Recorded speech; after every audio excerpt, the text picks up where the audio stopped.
So John Lear is a former aviation captain, a commercial pilot, but also happens to be the son of Learjet inventor Bill Lear. John Lear, until he passed away a few years ago, was one of the most prominent figures in the UFO landscape. He not only had multiple FAA certifications, but also flew on several missions for the CIA, which inevitably made him a little bit more credible when he came out with the information that someone he knew worked for a secret facility within the United States government at Area 51 called Section 4, otherwise known as S4.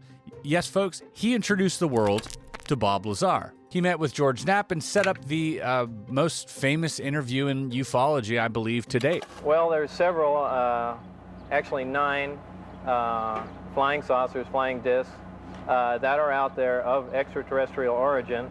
However, over time, Lear's assertions became increasingly outlandish. He would go on rants about lunar bases, the moon being a hologram, and mind control projects. And while some admired him as a whistleblower, others felt his credibility waned as he got into more and more extreme conspiracies. And say what you want about the guy, but this guy was talking about mind control things before MKUltra went public.